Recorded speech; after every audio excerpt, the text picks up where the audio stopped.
வணக்கம். நான் உங்கள் பேர் கணேஷ் பேசுகிறேன். எதுக்காக இந்த பதிவு அப்படின்னா, கடந்த ஒரு வாரமாக அரசு பொது மருத்துவமனையில் உள்ள செவிலியர்கள் தங்கள் உரிமைக்காக போராடிட்டு இருக்காங்க.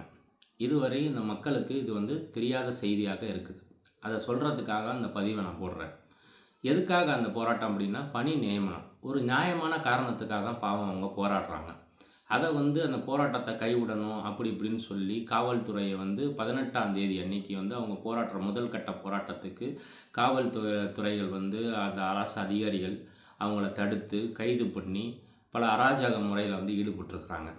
ஆனால் இன்னும் டீட்டெயில்ஸ் என்ன அப்படின்னா, 2015ஆம் ஆண்டு, அதாவது தமிழ்நாடு மருத்துவ தேர்வாணையங்கள் மூலம் பணி நியமனம் செய்கிறாங்க.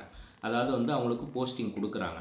அதுக்கப்புறம் ஒரு 2 வருஷம் அவங்க ப்ராக்டிஸ் பண்ணணும். அந்த ப்ராக்டிஸ் பண்ணி முடித்த உடனே அவங்களுக்கு என்ன பண்ணணும்னா, பணி நிரந்தர, அதாவது பர்மனெண்ட்டாக பண்ணணும். அவங்களுக்கு பணி நிரந்தரம் செய்யணும். ஆனால் இந்த கடந்த 5 ஆண்டுகளாக இவங்க செய்யலை. இல்லை இப்போ நான் இந்த தடவை செஞ்சுருவோம், அடுத்த தடவை சேர்ந்துருவோன்னு எப்பயும் போல் பொய் வாக்குறுதிகளை அள்ளி கொடுக்குற மாதிரி இவங்கள்ட்டையும் கொடுத்துட்டு இருந்திருக்காங்க. இவங்க ஒரு கட்டத்துக்கு மேலே பொறுமை இழந்து இப்போ தற்பொழுது போராட்டம் பண்ணிகிட்டு இருக்காங்க. நான் ஒன்று தமிழ்நாடு அரசை பற்றி நேரடியாக கேட்குறேன். இவங்க இல்லாமல் எந்த அரசு பொது மருத்துவமனையில் இவங்களால் ஹாஸ்பிட்டல் நடத்த முடியுமா? வெறும் டாக்டர்ஸை வச்சு அவங்களால பண்ண முடியுமா? இவங்களோட கஷ்ட நஷ்டத்தை கூட புரிஞ்சிக்காமல் என்ன ஒரு அரசாங்கம் இயங்க முடியும் சொல்லுங்கள்?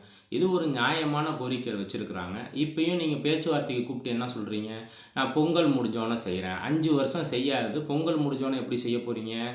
அதே மாதிரி பொங்கல் முடிஞ்சோன்னே அடுத்த இன்னும் 2-3 மாதத்தில் எலெக்ஷன், அதை ஒரு காரணம் காட்டி அதையும் இழுத்துட்டு போயிட போகிறீங்க. ஏன் இது நீங்கள் உங்களுக்கு செய்கிறதுல எந்த விதமான உங்களுக்கு என்ன நஷ்டமாக போகுது? அதில் கூட என்ன சொல்கிறீங்க? சென்ட்ரல் கவர்மெண்ட்லேருந்து ஃபண்டு வரல அப்படிங்கிறீங்க. இதுக்கும் சென்ட்ரல் கவர்மெண்ட்டுக்கு என்ன சம்மந்தம் இருக்குது? எது கேட்டாலும், எது நீங்கள் உங்கள்கிட்ட பேசினாலும் உடனே மத்திய அரசை குறை சொல்கிறதுல மட்டும்தான் உங்களோட கவனங்கள் இருக்குது. ஏன்னா கவனத்தை திருப்பணும். மத்திய அரசு மேலே திருப்பி விட்டோம்னா இவங்கள்ட்ட நம்ம நாங்கள் நல்ல முறை நடந்துக்கிறோம், மத்திய அரசு பணம் தரலன்னு ஒரு பொய்யான ஒரு காரணத்தை சொல்லிக்கிறது. இவங்க என்ன கேட்டிருக்காங்க? எவ்வளோ கஷ்டப்பட்டுக்கிட்டு இருக்காங்க. கொரோனா காலத்தில் இவங்க உயிரை பணையாக வச்சு ஒவ்வொருத்தருக்கும் அவ்வளோ ட்ரீட்மெண்ட் கொடுத்து எத்தனை பேர் ஓடணும் ஒவ்வொரு ஹாஸ்பிட்டலுக்கு.